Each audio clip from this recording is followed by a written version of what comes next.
नमस्कार, एक बार फिर आपका स्वागत है। पंचायत चुनाव ज़ोर शोर से तैयारी चल रहा है बिहार सरकार के द्वारा। अभी मैं पंचायत में जब घूमता हूँ तो कुछ लोगों से ये सुनने को मिला है कि सर, जितने भी कैंडिडेट पंचायत समिति के वोट मांगने आते हैं वो सारे कैंडिडेट से एक ही बात को सुनने को मिलता है मुझे कि मेरा टक्कर सौरभ सर से है।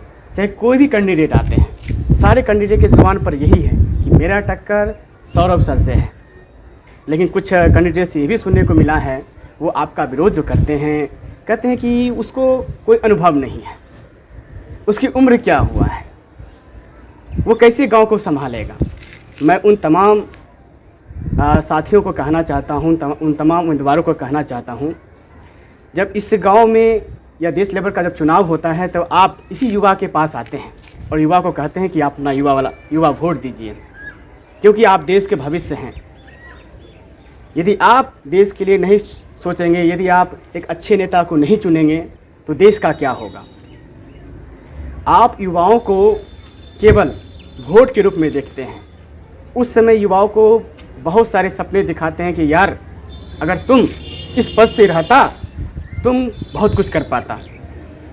इस राजनीतिक में बहुत सारे ऐसे लोग हैं जो आते हैं, वो ढंग से लोगों को सेवा नहीं कर पाता है। युवाओं को आना बहुत ही ज़रूरी है। जब वही युवा जो वोटर के रूप में है, वह पद के रूप में चले आते हैं, तब आपको उसकी काबिलियत पर शक होता है। ये सभी लोग स्वार्थी हैं। जब अपना ज़रूरत पड़ता है तो युवाओं को सपना दिखाता है कि तुम में नेता बनने की काबिलियत है। जब वही युवा पद के रूप में नेता बनने के लिए आते हैं तो कहते हैं कि भाई उसके पास क्या अनुभव होगा। साथियों, ये सारे उम्मीदवार डरे हुए हैं। वो अभी से ही लोगों के बीच में अपने इस संगठन को मजबूत कर रहे हैं। मैं देख रहा हूँ कि इस पंचायत के लोग जो है किस तरह से अपने जीत को प्राप्त करने के लिए बहुत सारे ऐसी बातें को रख रहा है कि युवा वो ऐसा है, वो वैसा है। अभी कहाँ, कुछ देर पहले जो पिछले बार जो चुनाव का जो माहौल बना हुआ था वो आप लोगों के बीच में था, लेकिन अभी गायब है, नज़र नहीं आ रहा है। शायद उसे मालूम नहीं है। मैं एक टीचर हूँ, मैं गांव में पढ़ाता हूँ, मैं समाज सेवा से जुड़ा हूँ, लोगों को शिक्षा देता हूँ, उसके भविष्य के लिए मैं मेहनत करता हूँ। मैं हमेशा इस गांव के बीच में ही हूँ। कुछ एक महीना पहले मेरा एक्सीडेंट हो गया था, लेकिन अब मैं पूरी तरह से स्वस्थ हूँ। मेरा घाव पूरी तरह से भर चुका है। मैं उन सारे लोगों को कहना चाहता हूँ कि मैं आऊँगा कुछ दिन और, मैं अपने कोचिंग में मेहनत करना चाहता हूँ। अगर पूरी तरह से सब चीज़ ठीक ठाक रहा तो एक शिक्षक के माध्यम से मेरा कोचिंग चलेगा। मैं फिर आप लोगों के बीच अपनी बातों को रखूँगा। साथियों, आप ये जो चुनाव जो हो रहा है, मेरे अनुसार से ये चुनाव जो हो रहा है, मेरे अनुसार से किसी उम्मीदवार के भविष्य पर निर्भर नहीं करता है, क्योंकि एक उम्मीदवार का भविष्य जो है गांव को जो है नेतृत्व नहीं कर सकता है। मेरे अनुसार से एक उम्मीदवार के भविष्य से ज़्यादा महत्वपूर्ण जो है गांव का भविष्य होता है।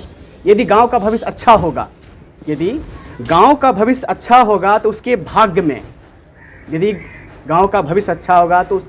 में जो है एक अच्छा उम्मीदवार आएगा। यदि उसका भाग्य खराब होगा तो गांव के भाग्य में जो एक अच्छा उम्मीदवार नहीं आएगा। बहुत सारे लोगों के मुंह से ये सुनने को मिलता है कि वही उम्मीदवार मैदान बनगांव में जीत सकता है इस बार, जिसका भविष्य अच्छा होगा। उम्मीदवार एक अकेला व्यक्ति है और गांव जो है एक समाज से, एक टोला से बना हुआ है, और एक समाज और एक टोला के भविष्य से बड़ा एक नेता का भविष्य नहीं हो सकता है। इसलिए मैं ग्रामवासियों से कहना चाहता हूँ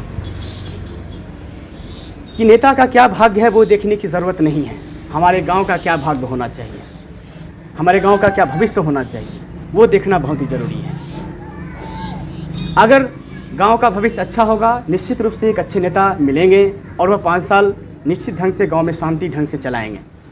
पिछले बार जो र्यूमर्स के बल पर जो जनप्रतिनिधि जीते थे, तो उसमें प्रतिनिधि का कोई भविष्य नहीं था, वो गांव का भविष्य था, क्योंकि भोगता है गांव, नेता तो एंजॉय करता है।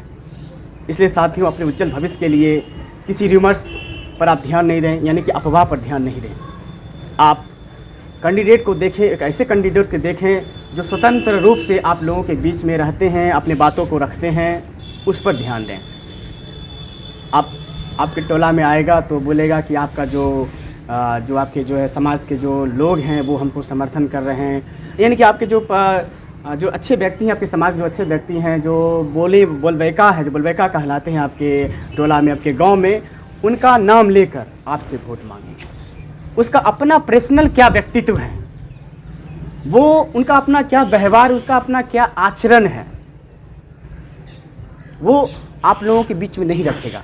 दूसरे के क्या बोलते हैं, दूसरे की अच्छाई को लेकर, दूसरे के भविष्य को लेकर आप लोगों के बीच में रखता है। साथियों, मैं इन्हीं चंद शब्दों से अपनी बात को ख़त्म करता हूँ। फिर मैं अगले डिजिटल कैंपेन में आप लोगों के सामने आऊँगा। धन्यवाद।